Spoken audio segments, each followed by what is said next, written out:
Hi, I'm Patrick Jaguar with LifeSpring Acupuncture and Healing Arts in Wilmington, North Carolina. And welcome. So today's video, I'm going to take you through an exercise that are called, well, I learned them as baby rolls. This is it's an all ages exercise. So I learned this from a trainer named Steve Maxwell, who's fairly well known, on YouTube. Teaches a whole bunch of different kinds of things. So I learned these as basically a vestibular reset. So an exercise to reset the inner ear that controls your balance and helps with proprioception, so awareness of your body within space. And I also learned them as a kind of a reset for your posture. And I sort of think of these as, they're not the end-all be-all, but they are helpful for kind of getting your body back to a factory reset. So it's getting you back to, or getting you more in the direction of how your body was when you were a child, when you were a baby. And they're called baby rolls because what we're doing is we're replicating how babies learn how to roll over. So if you have children, or if you've had little children in the family, what you may have noticed is that before babies can crawl, to encourage them to crawl, their parents will put them on their bellies on the floor. And if you've ever observed, you will have seen that babies will start learning to roll over purely by accident. But it's a learning experience, and it's one of the crucial first steps in learning how to move your body. So they do this not by pushing off against the floor as we kind of instinctively do as adults through our learned instinct, but their really primal instinct, rather than to push off the floor and use a lot of muscle force, is to basically use the weight of the head and the limbs to roll the body around. So they're kind of reaching with the head in the limbs, and you can sort of look at your head as a fifth limb. So they're reaching with the limbs, and they're using leverage in order to turn the axle of the spine. So, pretty interesting exercise. And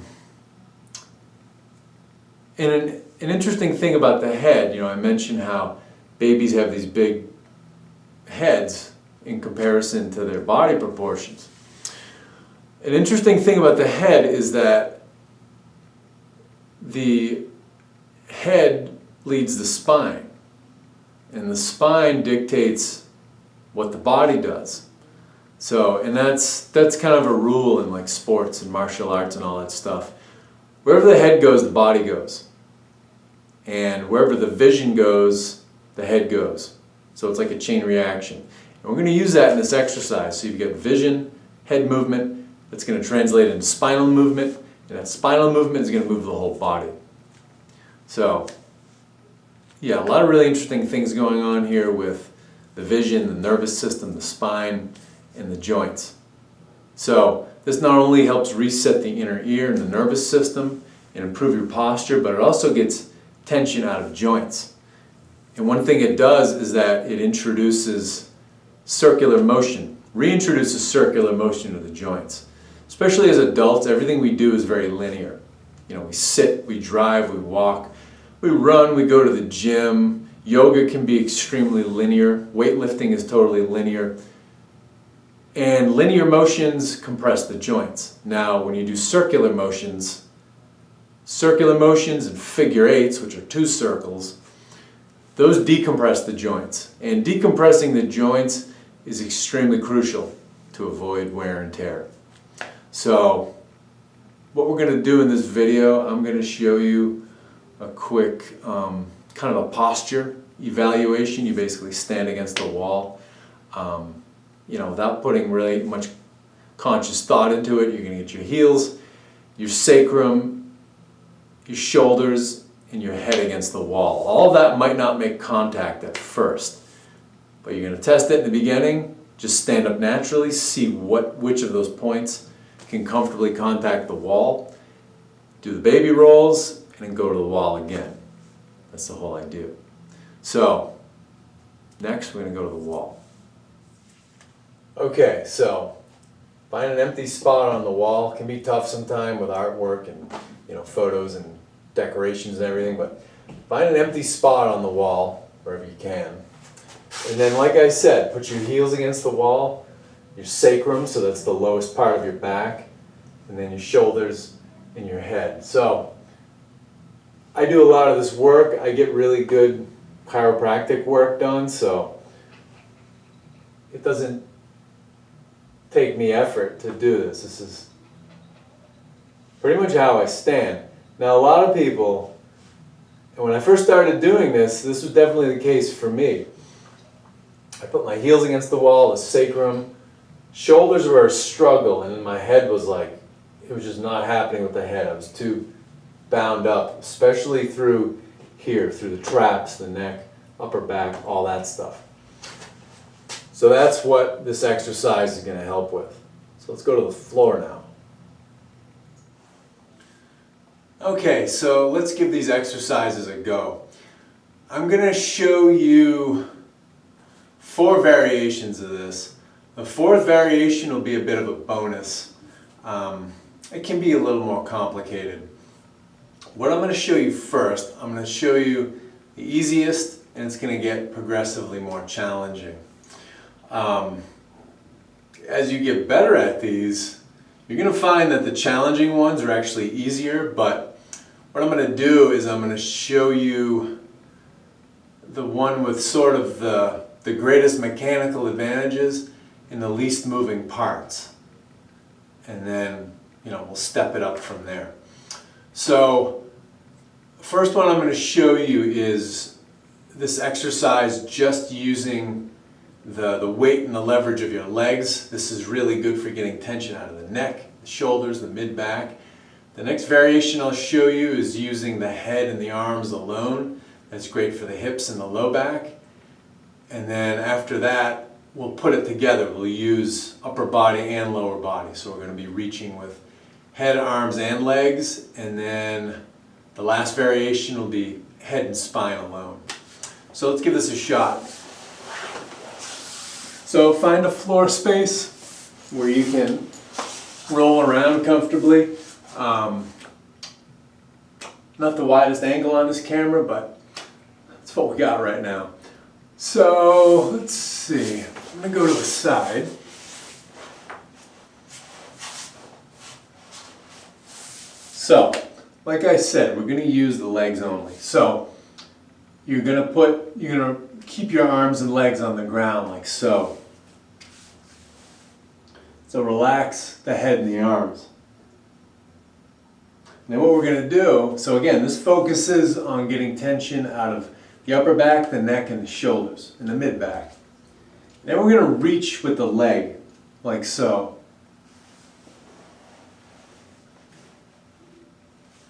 So you're not reaching high with your leg, you're not doing like a scorpion from yoga. You're just lifting the leg and passing it over the other one, and I'm going to reach horizontally. So not reaching vertically, I'm reaching horizontally.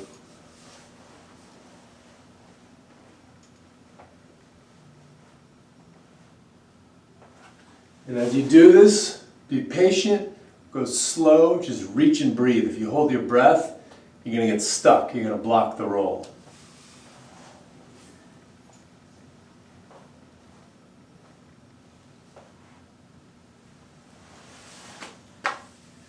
And as you noticed, I flopped right over. And for any variation of this exercise, the magic is in the flop. Flop is everything. So going this way, and I can continue in the same direction from my back. Now an important point to make, when doing it this way, make sure your arms are straight up, because your body is one continuous axle. If I go like this, I block the roll. I make it more challenging. So again, reach. Reach with the other leg now. And again, reach horizontally. Don't go vertically like a scorpion from yoga. Reach across to where you want to go. Keep breathing and reaching. And what you'll notice is that your hips are going to find a balance point, and they're going to go past them, and then you're going to flop.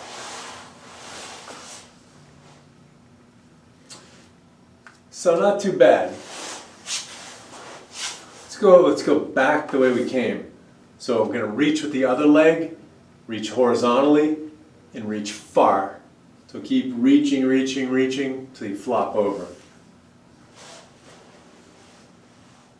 And again, keep the head and the arms relaxed on the ground. If you want to stretch something and decompress it, you got to relax it.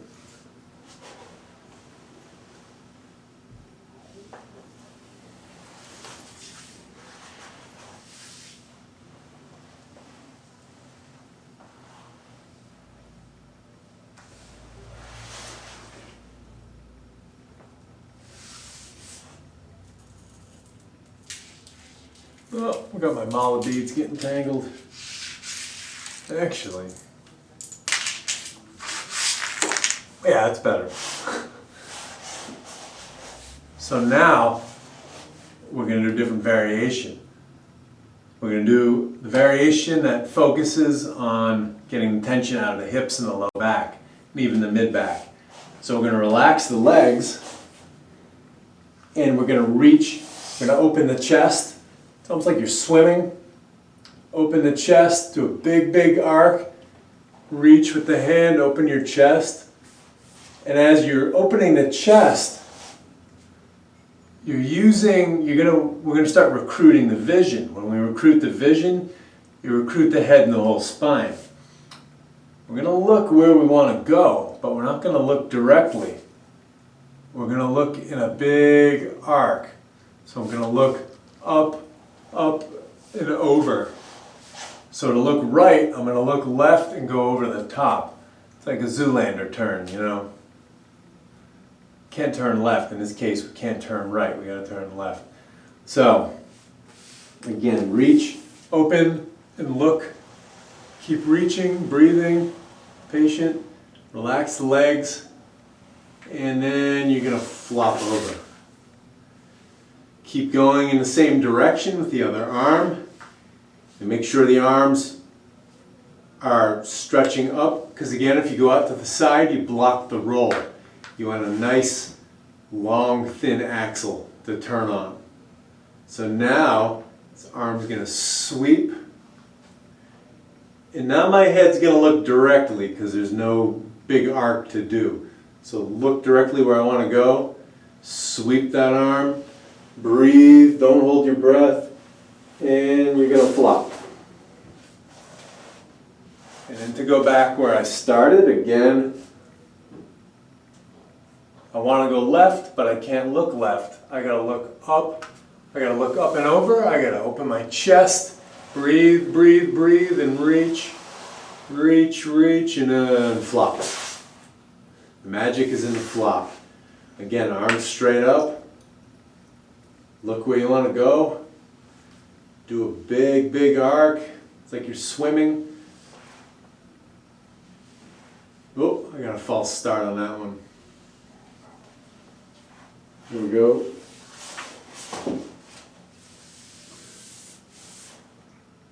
So that's variation 2. Now variation 3, it's mechanically easier, but it's more for your nervous system to learn in the beginning. And variation 3 is just about using legs, arms, and your head all together. What that looks like, I'm looking, I want to go there, but I'm looking this way, and up and over in my big arc. And if you watch babies, they do this. Looking up and over, getting my head going, opening my chest, reaching with my leg at the same time. So not reaching high, reaching across. And then that flop comes a lot quicker. But it's just a little more, just another moving part. It's a little more to learn. And then to keep going, now, since I'm on my back, I'm going to look directly. I'm going to look and reach with the head. And then I'm going to horizontally reach with the foot and the hand. Keep reaching and breathing. And then, boop. There's the flop.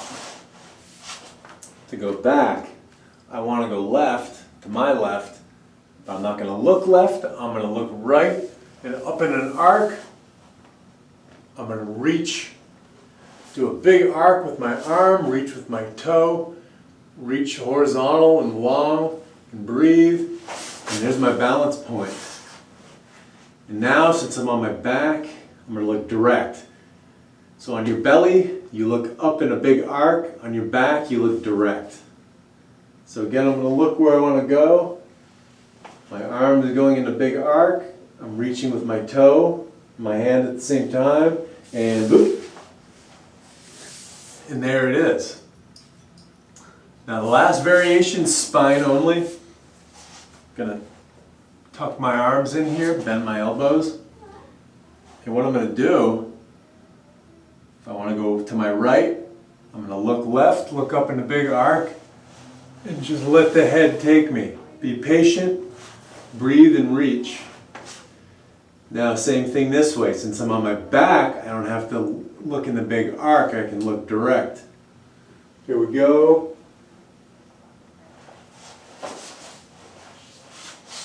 To go back, I want to go to my left. I don't want to look left, I want to look right and up and over.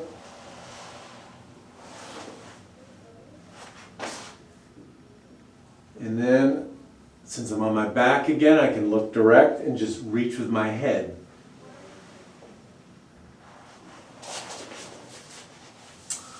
All right. And there you have it. So, some things I've done. I've taught this to patients, and I've helped people who've had major vertigo in big ways. I knew a guy who fell off scaffolding multiple stories and had terrible vertigo, and this is really helpful. And then for people with even less severe cases of vertigo than that, it was very helpful. So this is a powerful exercise. And again, it just helps with posture and gets tension out of your body. So give it a shot, see what you think. And before we wrap up, we're just going to go back to the wall and check your posture again. All right, so we'll do the final check your posture here on the wall. So again, heels, sacrum, so the triangle bone at the base of the spine, shoulders and head. So, like I said, I could do this at the beginning, but after doing these exercises, it's definitely easier to make all those contact points and even to just flatten my spine against the wall in general.